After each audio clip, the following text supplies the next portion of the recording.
वडील शिक्षक होते, घर बांधलेलं होतं, त्यामुळे पगार एवढा नव्हता. फक्त त्यांच्या पगारामध्ये इतर घराचं जे काही देणं होतं ते व्हायचं आणि घरातला किराणा भागायचा. याची मला पूर्ण जाणीव होती की आपले आईवडील आपल्याला खूप पैसे नाही देऊ शकत, तर आम्ही आमच्या गरजा तेवढ्या मर्यादित ठेवल्या होत्या. पण तरी त्यांनी मला तेवढं लांब जाण्यासाठी एक 500-1000 रुपये त्यावेळेला दिले होते आणि ते आम्ही खूप जपून वापरले, जपून ठेवले आणि आमचा प्रवास सुरू झाला. आम्ही त्रिवेंद्रमला ज्या दिशेने निघालो तो 3 दिवसाचा प्रवास होता. जवळजवळ 36 तासाचा तो प्रवास होता.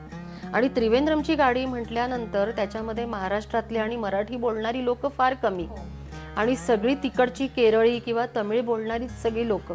आम्ही बसलो, आमचं आरक्षण होतं ट्रेनमध्ये, त्यामुळे आम्हाला आमची जागा मिळाली. आम्ही बसलो, आमचा प्रवास सुरू झाला आणि थोडंसं आम्ही सेटल झालो.